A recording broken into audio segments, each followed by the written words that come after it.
मुझे स्कूल जाना है, उसे सुबह जल्दी जगना है और हमें खाना बनाना पड़ता है। आप भी बहुत बार बोलते हो जब आपको या किसी और को कोई काम करना पड़ता है। ये नहीं कि आपको करना रहता है, ये कि वे काम एक ज़रूरत है, ज़िम्मेदारी है। मैं मार्केट नहीं जा सकता, मुझे पढ़ाई करनी है। उसे एसएससी एग्ज़ाम का फॉर्म भरना है। मैं आज जल्दी सो जाऊंगा, कल मुझे जल्दी जगना है। इन सब बातों के लिए जहां आप हिंदी में कहते हैं कि ऐसा करना है या वैसा करना पड़ता है, आप अपने इंग्लिश के सेंटेंस में लगाओगे हैव टू, हैज़ टू। अब ये हैव टू कब और हैज़ टू कब, आइए एग्जाम्पल के साथ समझते हैं। स्वागत है आपका आज की क्लास में। मैं हूं ज़ीशान और आप देख रहे हैं ज़ीशान एजुकेशन अकेडमी। आज की क्लास में हम लोग सीखने वाले हैं हैव टू, हैज़ टू और हैड टू। मुझे स्कूल जाना है, I have to go to school. I, you, we, they, इन सब के साथ हैव टू लगेगा। मतलब अपनी बातें करते हुए, सामने वाले की बातें करते हुए या फिर एक से ज़्यादा लोगों या चीज़ों के लिए हैव टू लगेगा। तुम्हें स्कूल जाना है, you have to go to school. हमें स्कूल जाना है, we have to go to school.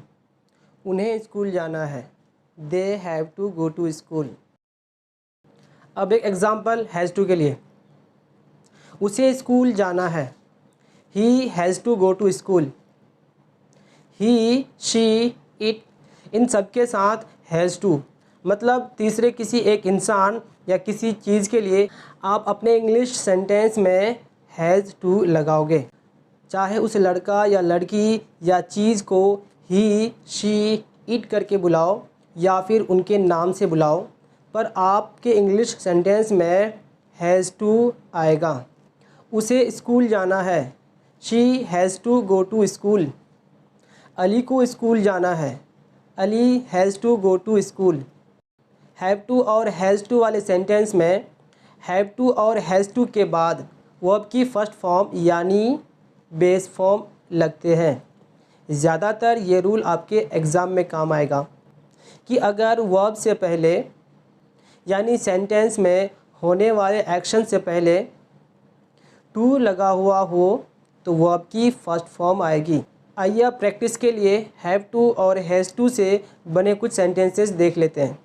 उसे हॉस्पिटल जाना है, he has to go to hospital. Ali को सुबह जल्दी जगना पड़ता है, Ali has to get up early in the morning. उन्हें पैसा बचाना पड़ता है, they have to save money. मुझे पढ़ाना पड़ता है, आई हैव टू टीच। अब कुछ नेगेटिव सेंटेंसेस। मुझे नहीं जाना पड़ता है, I do not have to गो।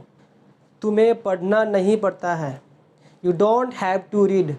हमें इंतज़ार नहीं करना पड़ता है, we don't have to wait. उन्हें पैसा बचाना नहीं पड़ता है, they don't have to save money. उसे खाना बनाना नहीं पड़ता है, she does not have to cook. आपने यहाँ ध्यान दिए होंगे कि सेंटेंस में मैंने शी यूज़ किया, she does not have to cook. और मैंने आपको बताया था कि ही, शी, इट के साथ हैज़ टू लगेगा, हैव टू नहीं। पर इस सेंटेंस में हमने हैव टू यूज़ किया। ऐसा क्यों? ऐसा इसलिए कि यह एक नेगेटिव सेंटेंस है और टेंस के मुताबिक यहाँ सिर्फ नॉट नहीं डज़ नॉट आना चाहिए। और जब सेंटेंस में डज़ नॉट लगा हुआ हो तो हैज़ टू बन जाता है हैव टू। उसे काम करना पड़ता है, ही हैज़ टू वर्क। उसे काम नहीं करना पड़ता है, he does not have to work. Ali को पैसा बचाना नहीं पड़ता है, Ali does not have to save money. अब कुछ सेंटेंसेस क्वेश्चन की फॉर्म में। क्या मुझे जाना पड़ता है, do I have to go. क्या उसे खाना बनाना पड़ता है, does she have to cook. क्या हमें इंतज़ार करना पड़ता है, do we have to wait. क्या अली को पढ़ाना है, does Ali have to teach. अब करते हैं फ्यूचर की बातें यानी आने वाले टाइम की। तुम्हें डेली काम पे जाना पड़ेगा, या उसे स्कूल बाइक से जाना पड़ेगा। ऐसे आप भी कभी बोलते हो, ऐसा करना होगा, वैसा करना पड़ेगा। जब आने वाले टाइम में आपको या किसी और को कुछ करना पड़ेगा या कुछ करना होगा, तब इंग्लिश के सेंटेंस में लगेगा विल हैव टू। आप चाहे किसी की भी बात करो, I, you, we, they, he, she, it, मुझे जाना पड़ेगा, I will have to go. उसे खाना बनाना पड़ेगा, she will have to cook. हमें इंतज़ार करना पड़ेगा, we will have to wait. तुम्हें एक ना एक दिन शादी करनी पड़ेगी, you will have to marry one day. Ali को एक डॉक्टर बनना पड़ेगा, Ali will have to become a doctor. कुछ नेगेटिव सेंटेंसेस। मुझे स्कूल जाना नहीं पड़ेगा, I will not have to go to school.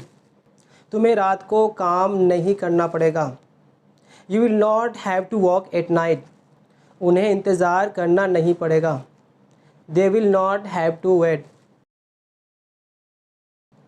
अब हैड टू यानी पास्ट की बातें करते हुए, मुझे खाना बनाना पड़ा, उसे इंतज़ार करना पड़ा। जब आप बोलते हो कि मुझे ये करना पड़ा या वो करना पड़ता था, तब इंग्लिश के सेंटेंस में लगता है had to. I, you, we, they, he, she, it सबके साथ हैड टू ही लगता है। कुछ एग्जाम्पल, मुझे स्कूल जाना पड़ा, I had to go to school.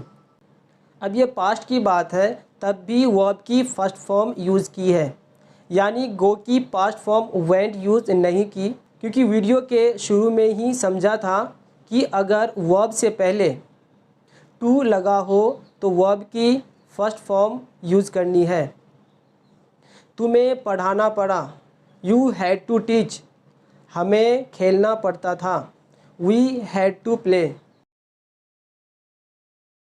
अब कुछ नेगेटिव सेंटेंसेस। मुझे मुंबई नहीं जाना पड़ा, I did not have to go to Mumbai.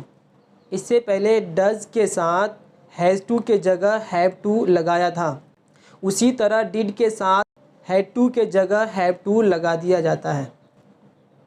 तुम्हें स्कूल नहीं जाना पड़ता था, you did not have to go to school.